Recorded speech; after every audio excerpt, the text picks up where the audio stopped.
गणेश जी का जन्म कैसे हुआ था, कौन है वह, किसके अवतार हैं, उनका कटा हुआ सर कहाँ चला गया, किसने काटा, क्यों काटा था। कथा बड़ी अद्भुत है। शंकर जी की कथा है। शंकर जी के घर में शंकर जी भगवान से कितना प्यार करते हैं, यह मैं आपको बताने जा रहा हूँ, जरा ध्यान पूर्वक सुनिएगा।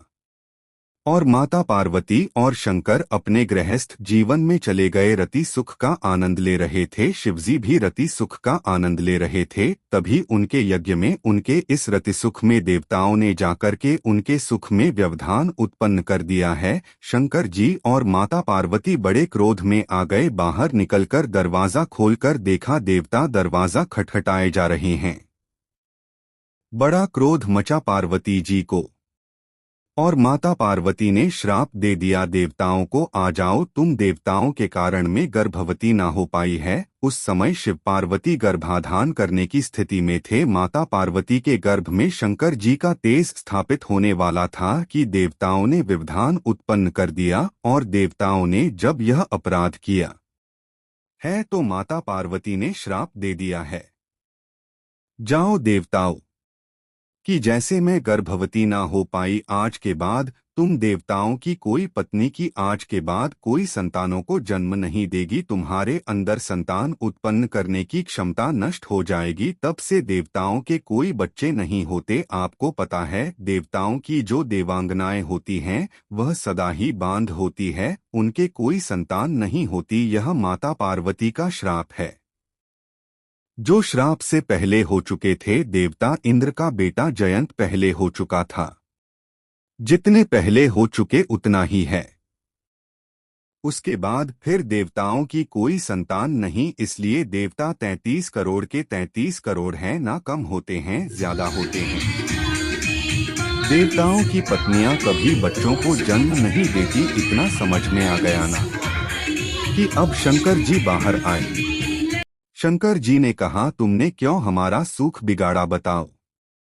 इन देवताओं ने कहा, महाराज क्षमा करिए, ताड़कासुर बहुत सता रहा है। तारिक अनवर नाम का उस समय असुर था, बहुत सता रहा था। शंकर जी ने कहा, चिंता न करो। अब माता पार्वती ने शंकर जी से हाथ जोड़कर कहा, हे भोलेनाथ, अब आप ही बताइए कि मैं आपकी पत्नी हूँ, अब मैं माँ कैसे बनूंगी, कब बनाऊंगी, मुझे बताइए है। तब शंकर जी ने कहा, 1 साल तक तुम कठिन यज्ञ करो, एक व्रत करो, उस व्रत को करने के बाद तुम पुनः माँ बन पाओगी। माता पार्वती अपने खूब धूमधाम से उस व्रत को किया, उस व्रत में खूब दान पुण्य किया। माता जो मांगता वह देती। उसी यज्ञ में सनक, सनंदन, सनातन और सनत कुमार भी आ गए। इन चारों को माता पार्वती ने भोजन कराया। ब्राह्मणों को, संतों को, साधुओं, सबको खिलाती पिलाती थी माता जी।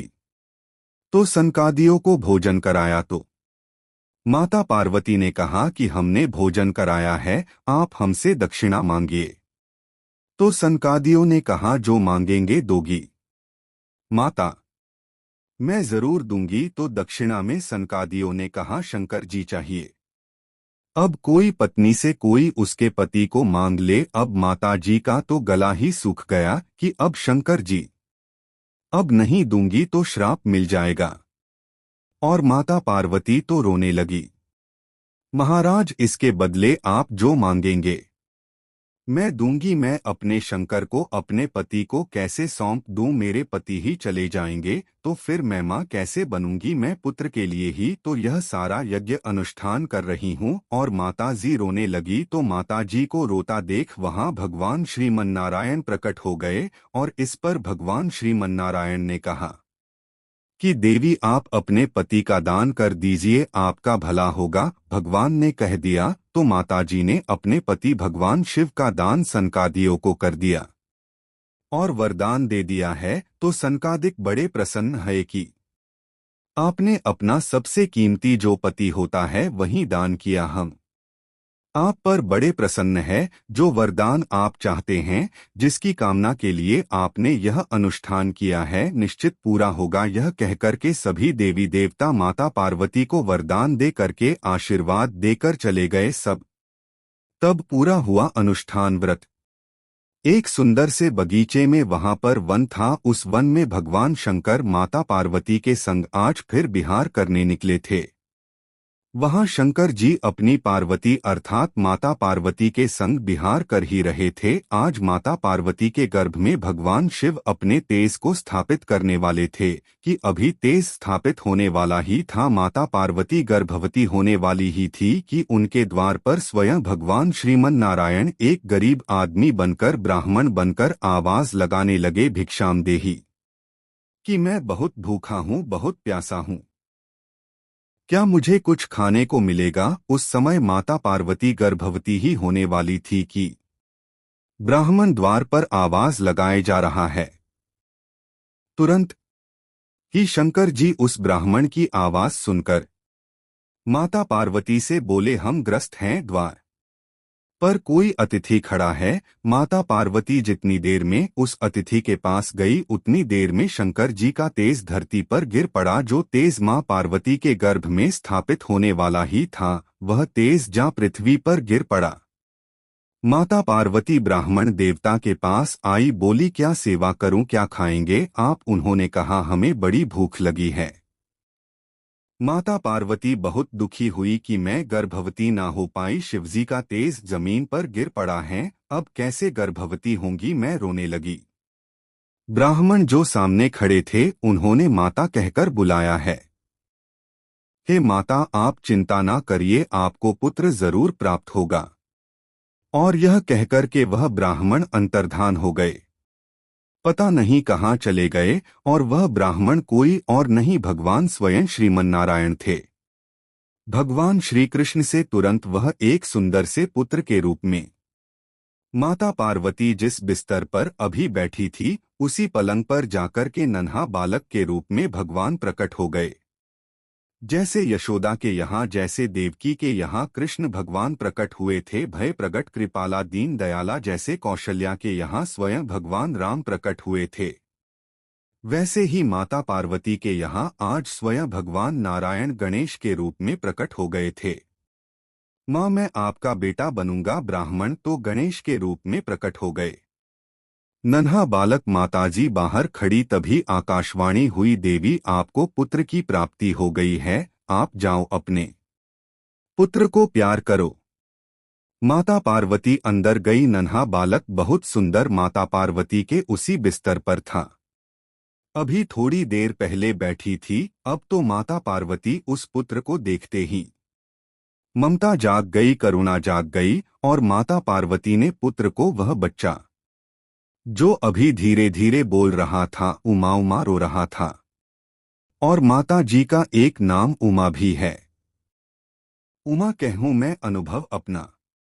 यह जो माता पार्वती जी का एक नाम उमा है, यह नाम पार्वती जी को भगवान गणेश जी ने प्रदान किया है। माता पार्वती ने बच्चे को उठाया, अपना दूध पिलाया। शंकर जी आए। शंकर जी ने देखा, अरे देवी, यह पुत्र स्वयं गणेश जी जो है वह साक्षात भगवान कृष्ण के अवतार ही है। गणेश जी साक्षात भगवान कृष्ण है। यह हमारे पुराणों में लिखा हुआ है।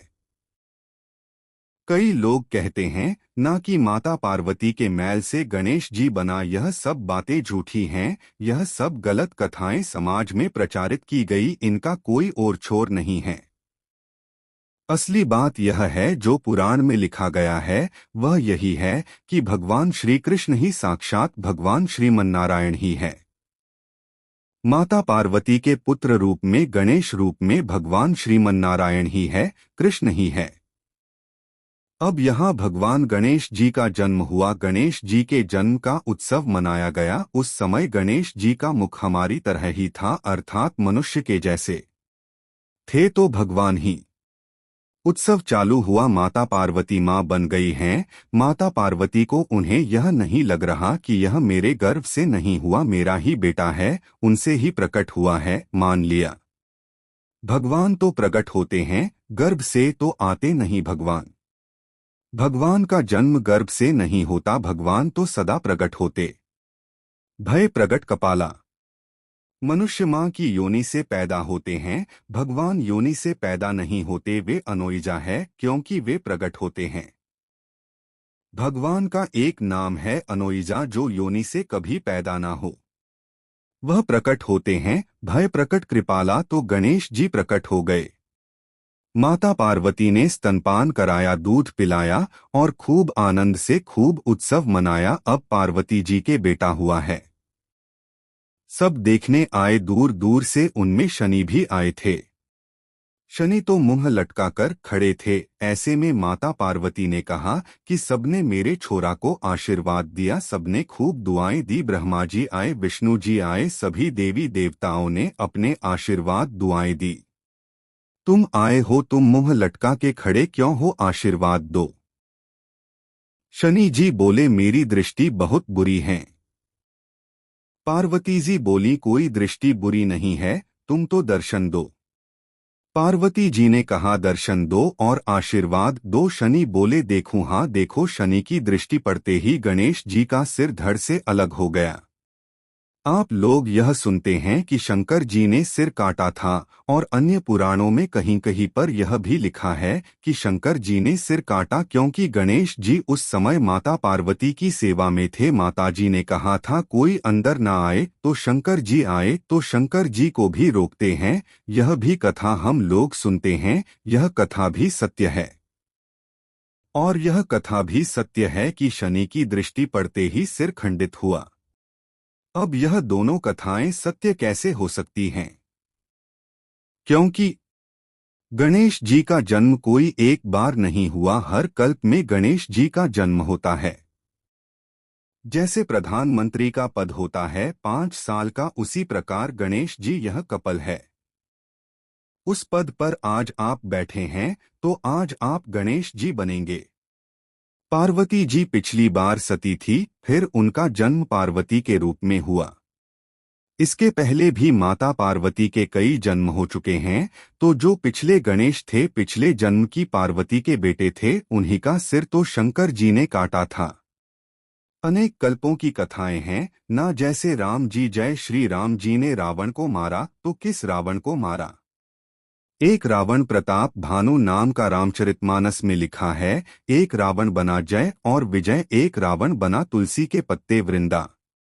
जालंधर तो जालंधर रावण हुआ, प्रताप भानु रावण हुआ, जय विजय रावण हुए। कितने रावण हो गए? 3। तो इन तीनों रावणों को मारने के लिए राम जी आए, तो एक बार त्रेता युग आया तो एक रावण को मारा। दूसरी बार त्रेता जैसे पिछली संडे आई तो वहां पर यह काम किया था।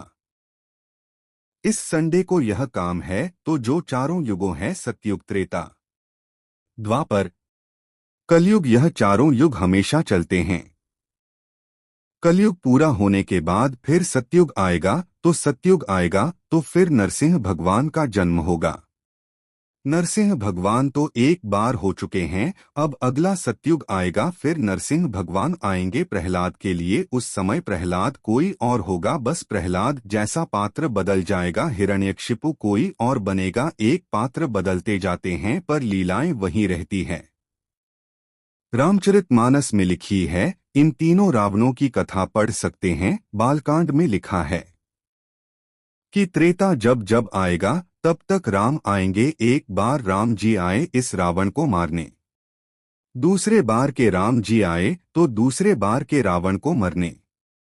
ऐसे लीलाओं में तो एक बार गणेश जी का सिर शंकर जी ने काटा, एक बार शनि की दृष्टि पड़ते ही गणेश जी का सिर खंडित हो गया। ऐसा पुराण जो लिखा है वह मैं आपको कहता हूँ। शिव महापुराण की कथा यह है कि शंकर जी ने एक बार सिर काटा। ब्रह्मा वैवर्त पुराण की कथा यह है कि यहाँ शनि की दृष्टि पड़ते ही सिर कटा।